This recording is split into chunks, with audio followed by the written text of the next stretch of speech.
Mobile learning रो fresh video को अपन समस्त स्वागत। तो आज वीडियो रे दिन तमाम जहाँ भी अपडेट अच्छे से सब विषय आलोचना करिया। वीडियो आरंभ करिया पूर्व कहि रखियो चाहे चैनल जदि नुआ अछन चैनल को सब्सक्राइब करि नियंतु। वीडियो भल लागुतले वीडियो को लाइक करिवे एवं कोनोसी डाउट थिले वीडियो तळे कमेंट करि परिबे।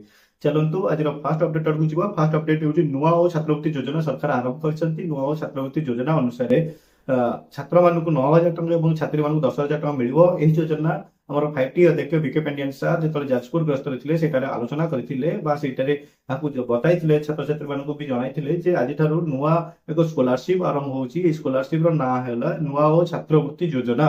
ଏହି ଯୋଜନା ମାଧ୍ୟମରେ ପ୍ରତ୍ୟେକ ସରକାରୀ ବିଶ୍ୱବିଦ୍ୟାଳୟରେ ବା ବେସରକାରୀ ବିଶ୍ୱବିଦ୍ୟାଳୟରେ ପଢୁଥିବା ଛାତ୍ରଛାତ୍ରୀ ମାନେ ଯୋଉମାନେ ଗ୍ରାଜୁଏସନ କରୁଛନ୍ତି ବା ଯୋଉମାନେ ପୋଷ୍ଟ ଗ୍ରାଜୁଏସନ କରୁଛନ୍ତି ଏହି ଯୋଜନାର ଲାଭ ନେଇପାରିବେ। ଏହି ଯୋଜନାରେ କଣ ମିଳିବ ଆପଣଙ୍କୁ? ଯଦି ପୁଅ ପିଲାମାନେ ହେଇଥିବେ ଏହି ଯୋଜନା ଯଦି ଆପ୍ଲାଏ କରୁଛନ୍ତି ତାହେଲେ ଆପଣଙ୍କୁ 9000 ଟଙ୍କା ମିଳିବ ସରକାରଙ୍କ ତରଫରୁ ଏବଂ ଯଦି ଆପଣ ଝିଅ ପିଲା ହେଇଛନ୍ତି ଆଉ ଆପଣ ଆପ୍ଲାଏ କରୁଛନ୍ତି ତାହେଲେ ସରକାରଙ୍କ ତରଫରୁ 10000 ଟଙ୍କା ମିଳିବ। ତା ସହିତ ଯଦି ଆପଣ ଅନୁସୂଚିତ ଜାତି ବା ଜନଜାତିରୁ ଆସୁଛନ୍ତି ପୁଅ ପିଲାମାନଙ୍କୁ ସେ କ୍ଷେତ୍ରରେ ଆପଣଙ୍କୁ 10000 ଟଙ୍କା ମିଳିବ ଏବଂ ଝିଅ ପିଲାମାନଙ୍କୁ 11000 ଟଙ୍କା ମିଳିବ। ଯେତେବେଳେ ଏହି ଯୋଜନାର ଆପ୍ଲାଏ ଆରମ୍ଭ ହବ ଆମେ ଆପଣଙ୍କୁ ଡିଟେଲ୍ସ କେମିତି ଆପ୍ଲାଏ ହେଉଛି କେମିତି ଯୋଜନାର ଲାଭ ନେଇପାରିବେ ସେ ସମ୍ପର୍କେ ଏକ ସମ୍ପୂର୍ଣ୍ଣ ଭିଡିଓ ଆଣିଦେବୁ।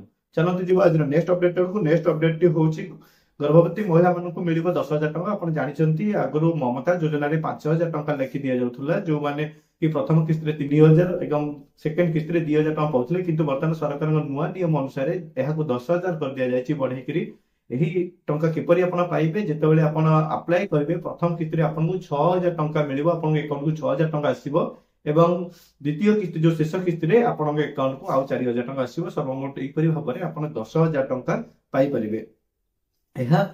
केबेटा लागू होची तो अगस्त 2023 अगस्त 2023 ठारू जेतक योग्य हिताधिकारी अछंती समस्तक पई ए 10,000 टଙ୍କା योजना लागू हो जाउची एवं बकेया राशि समस्तक फेब्रुआरी मास 20 रु 25 तारिख भितरे मिली जिवो। यह थिला आज द्वितीय अपडेट। तृतीय अपडेट कोन रहची जानिबा। आज तृतीय अपडेट रहउची आपण जानिचंती हमर बिजुली दर बहुत अधिक रहउतला किंतु सरकार ताको खुशी खबर आनिचंती। सरकार कोन कमाई दैचंती बिजुली दर घरे उपभोक्ता पई यूनिट पिछा 10 पैसा लेके बिजुली दर कमिची। आगुरु आपनकर जो प्रथम 0 रु 50 यूनिट पर्यंत आपण आगुरु दउथिले 3 टଙ୍କା बर्तमान सेटा 2 टଙ୍କା 90 पैसा बाकी सेमती सब स्लैब रे 10 पैसा आपनकर इलेक्ट्रिक बिल कमी जायछि। यह थिला आज तृतीय अपडेट। नेक्स्ट अपडेट होची आज जानिचंती जेमती फेब्रुआरी 14 तारिख वैलेंटाइन डे बा सरस्वती पूजा भी आज भी पड़ी किंतु हमर ओडिशा सरकार आज दिनटी को गोटे नुआ डे हिसाब रे ऑब्जर्व करूछंती बा करिया भाई जाउछंती। से डेट होची जीवजंतु कल्याण दिवस।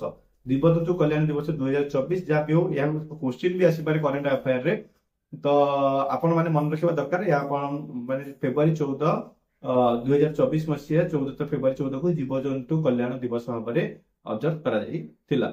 यह थिला आज दिन तमाम जहाँ भी अपडेट। बाकी कही रखिया चाहिए छोट अपडेट जूनियर टीचर रो वर्तमान सुधा सेमिति कोनोसी अपडेट आसी नाही। कौन हम स्टेट हम कि डिस्ट्रिक्ट हम जिते आसी जीव आम आपको से संपर्क में वीडियो माध्यम जनाई देबु। टोटल वीडियो रे ए हेतिला जहाँ भी अपडेट रहितला आपन जनाई देलु। नेक्स्ट वीडियो जहाँ भी आसीबो अपडेट आपन को आमे आगु एमती जणाउतबो। ए वीडियो सब पाइया पई हम चैनल को सब्सक्राइब करे रखंतु। धन्यवाद। Thank you.